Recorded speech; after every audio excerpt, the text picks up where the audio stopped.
Okay, I think we're ready to start. For the next talk, I am pleased to introduce one of my favorite colleagues, Daniel. He's a senior consultant at INNOQ, and he's probably most well known in the community for his series of blog posts called The Neophyte's Guide to Scala. And also he's currently writing a pair of books. One of them is already completed for Introduction to Scala.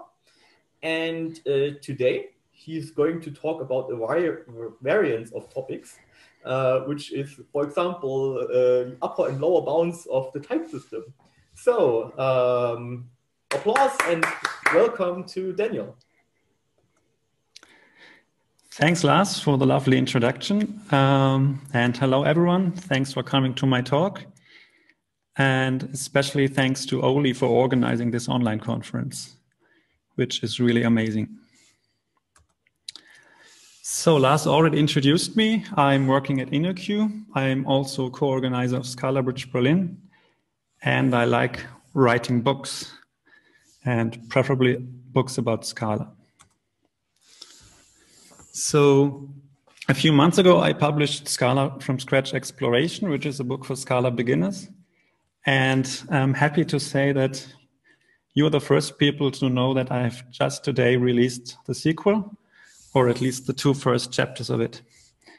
And there is a special discount code for Scala Love attendees, which you can see in the link on this slide. All right, so what is it that draws us to Scala?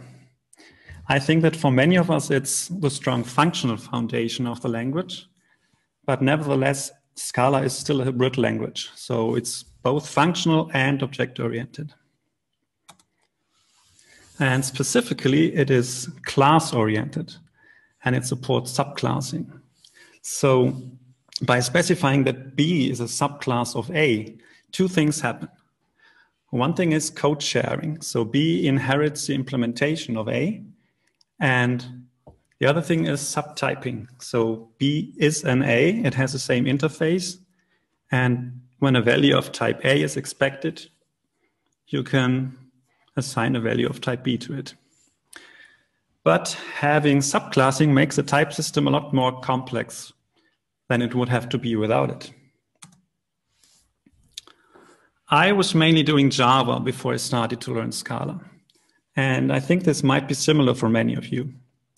And there's one interesting observation I've made.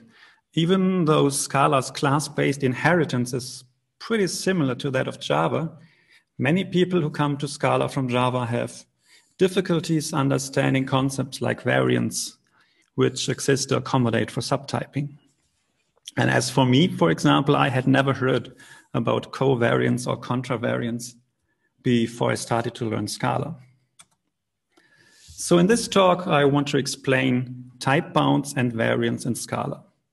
And I also want to demystify covariant and contravariant positions. I also want to briefly discuss strategies for avoiding some of the complexity of variance and give a very quick outlook at some of the changes in Scala 3 that affect these strategies. So let's start with upper type bounds. This is something that you come across quite often in languages like Java as well. And that's probably why many people have a pretty good intuition for how this works in Scala. And as an example domain, I'm going to use caffeinated beverages because I simply like coffee. So if you want to model them using subclassing, this is what it could look like. Could have an abstract class caffeinated beverage with an abstract method caffeine content.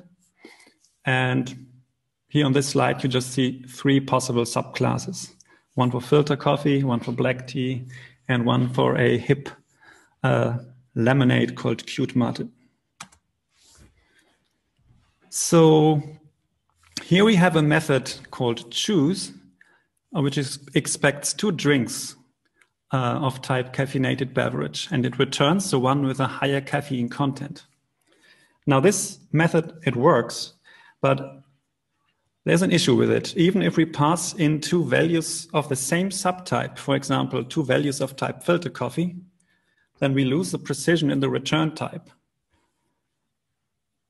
So if you want to choose between two filter coffees, the return type is not of type filter coffee anymore. It's of type caffeinated beverage. So we've lost some information here. And we can also choose between two values that are of different subtypes. For example, we can pass in a filter coffee and a black tea. And that may or may not be what you want. Now, if we don't want to lose the precise types, maybe parametric polymorphism is a solution. So here we need to abstract over the concrete type of beverage. However, the method you see on this slide, it does not compile. So we have a type parameter A instead of caffeinated beverage, but the implementation of choose makes certain assumptions about A. And in reality, we don't know anything about A. We don't know that A is a type that has a field called caffeine content. So what we need is to add a constraint to the type parameter A. And here we do that by adding an upper type bound. And now the compiler only allows concrete types for A that are a subtype of caffeinated beverage. And that means that the implementation of choose, it can rely on the fact that and can access the caffeine content field of its arguments.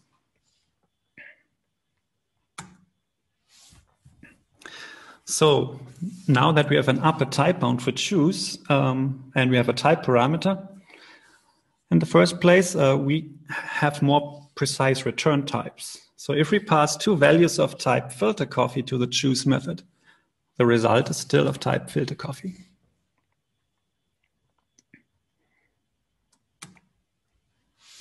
And if we tie the type parameter to the type filter coffee, the compiler will also not allow us to pass in a value of some other subtype, as you can see here. So we can't pass in a value of cute mate. But if we don't do that, we can still pass in two values of different subtypes. And then the result type will be inferred as the most specific supertype.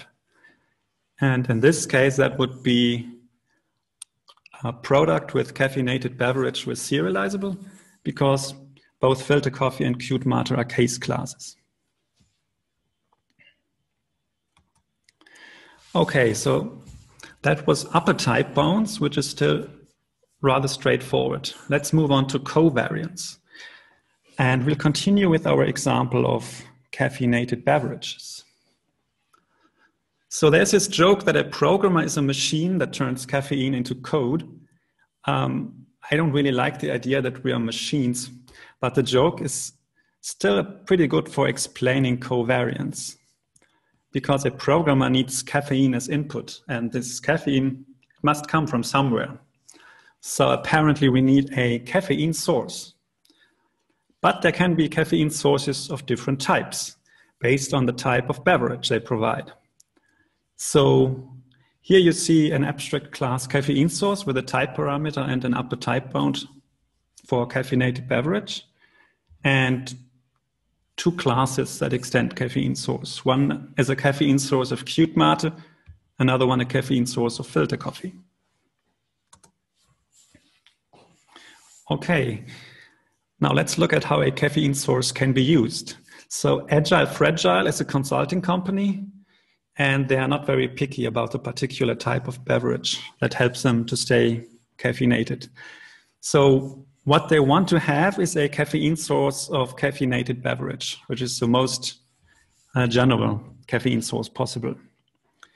Now, filter coffee is a caffeinated beverage. So a source that provides filter coffee should be a source of caffeinated beverage, right? Well, the Scala compiler has a bit of a different opinion here. A filter coffee source is not actually a caffeine source of caffeinated beverage. And the reason is that caffeine source is invariant in its type parameter.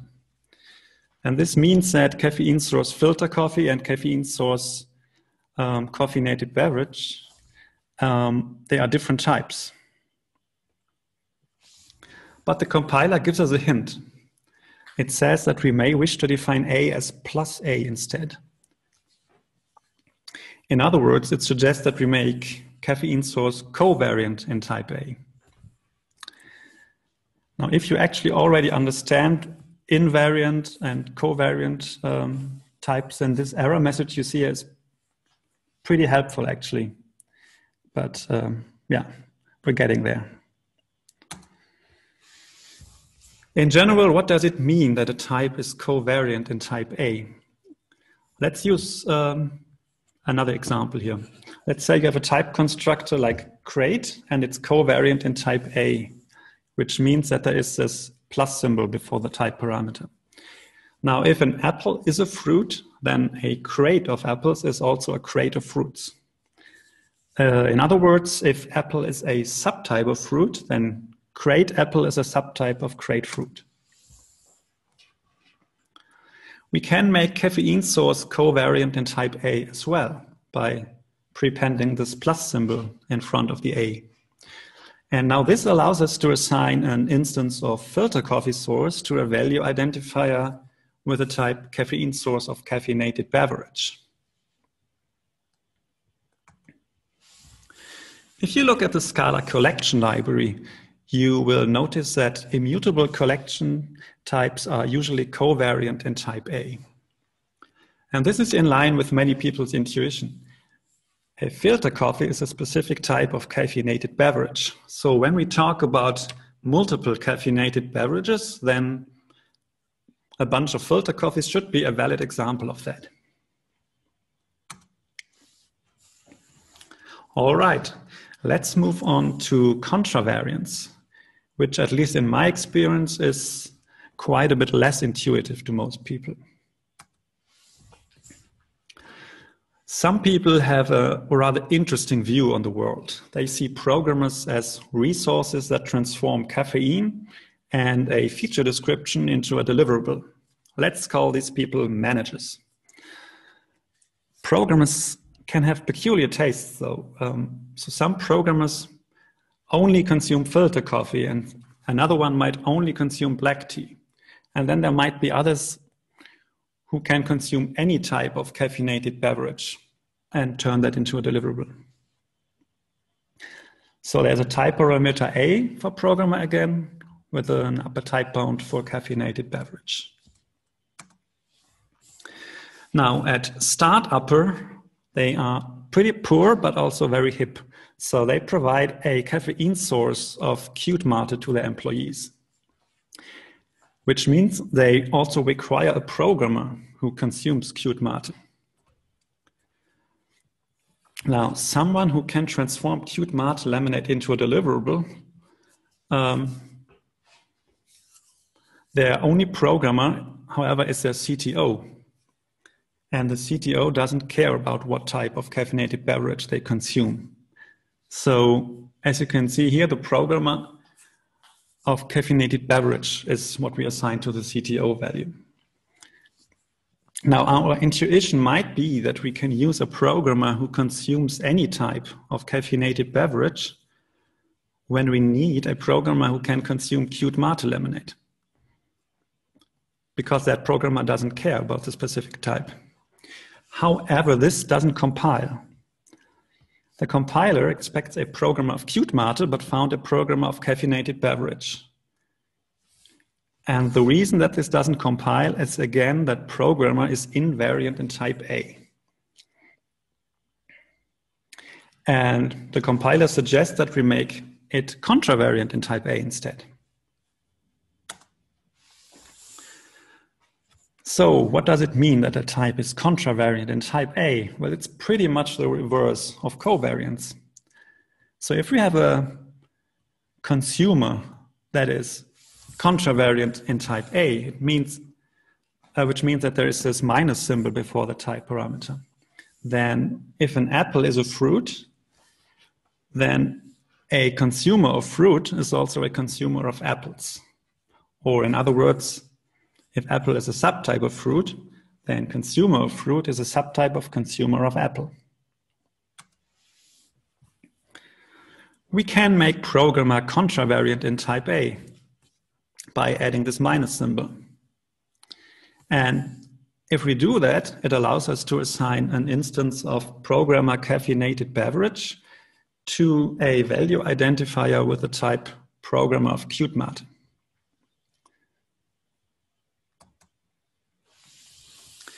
But how do you know whether a class needs to be covariant, contravariant, or invariant in a specific type parameter?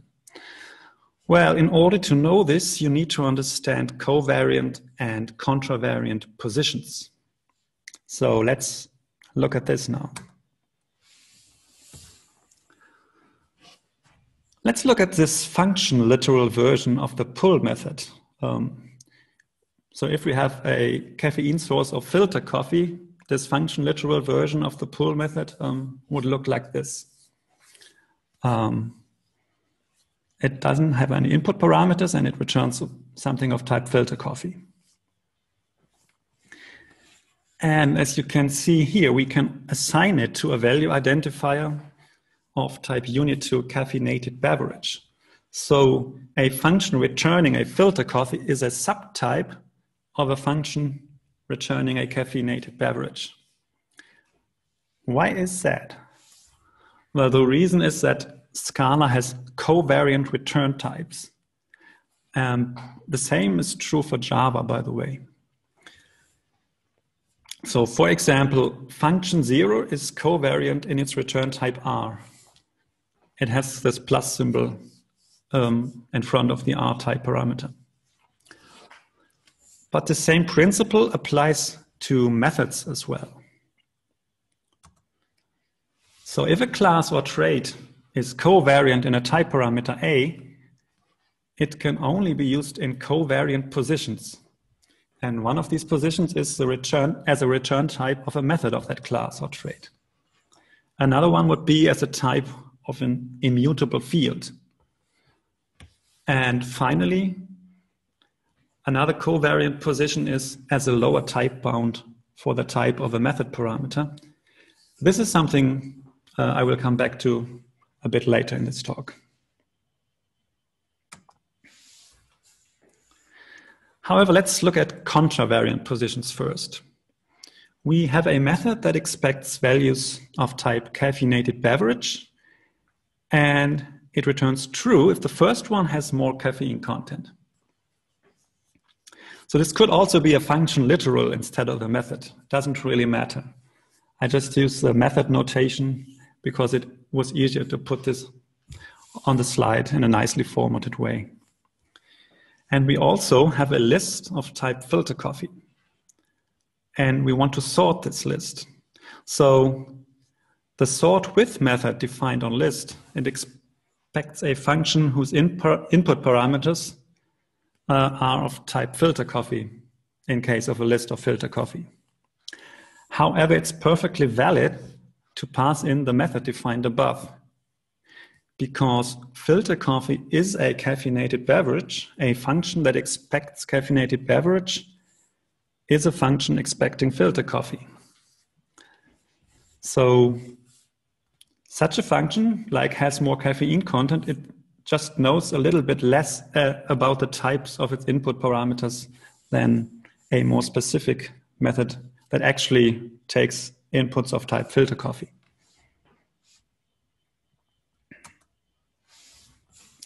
And the reason that it works like this is that Scala functions are contravariant in their input types.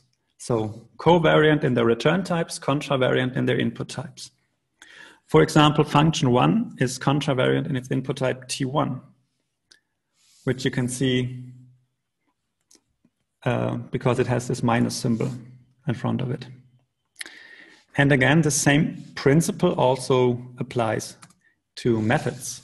So if a class or a trait is contravariant in type A, it can only be used in contravariant position. There's only one contravariant position, so this is a bit less to remember than for covariance.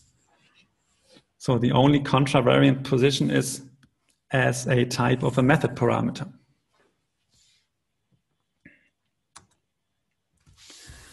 Okay, so that was covariance and contravariance. Let's have a look at invariance. We only briefly touched it because apparently invariance is the default in Scala if you don't use a plus or minus symbol in front of your type parameters.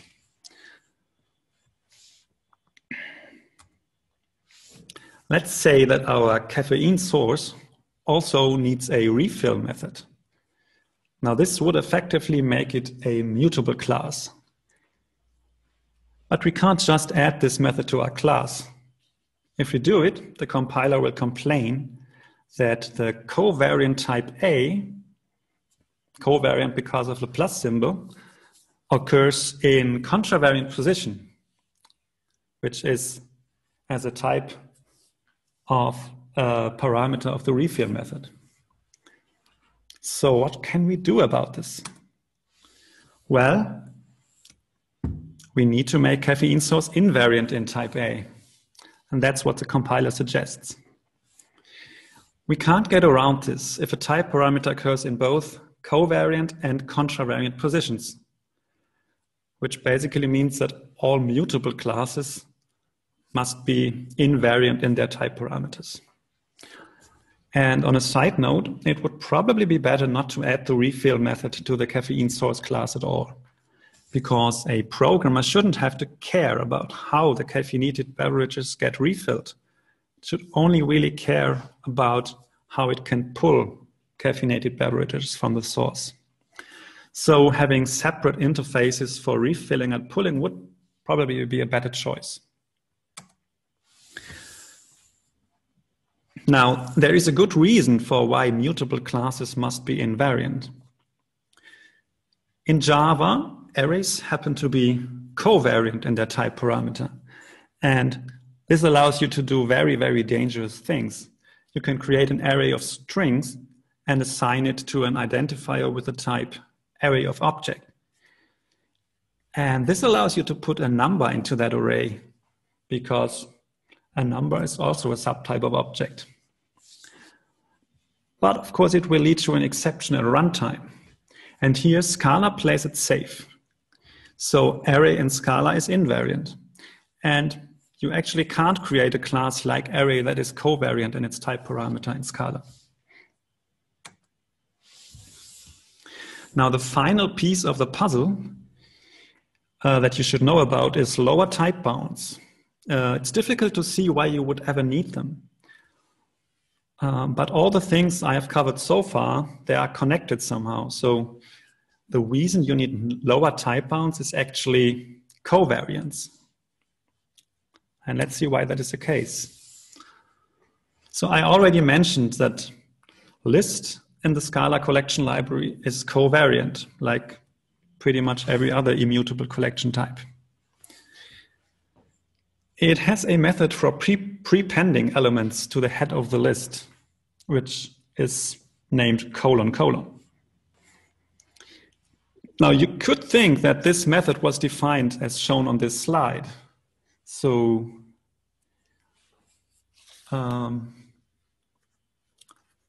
there's actually something on this slide that wouldn't even be necessary. So this method wouldn't even have a type parameter A, because A is already a type parameter of the list.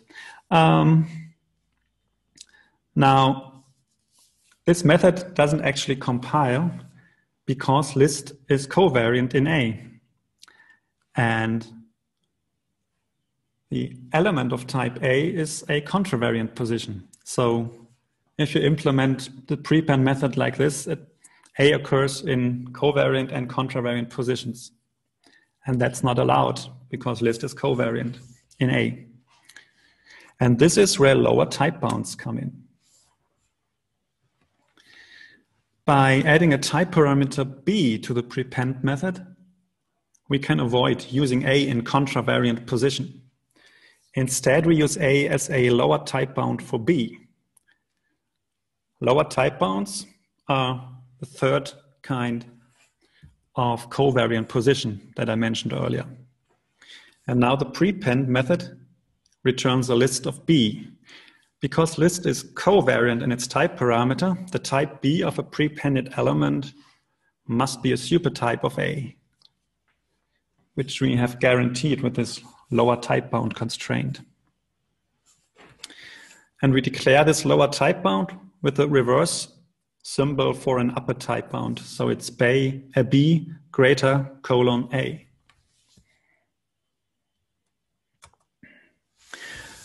If everything becomes so horribly complex because of subclassing, you may wonder why we have to deal with it. And maybe there are strategies for avoiding some of the complexity. Well, first, let's see what common use cases we have for subclassing in Scala. The first one that I can think of is as some kind of modules. You define an interface and one or more classes implementing this contract. So there's usually no problem with this because you rarely abstract over a module using a type parameter. Another one would be type class hierarchies. Like we have a trait semigroup of A and a trait monoid of A that extends semigroup of A. And again, this shouldn't be a problem. We don't abstract over type classes using type parameters generally. The main use case that causes problems is algebraic data types. And I will talk about them in more detail now.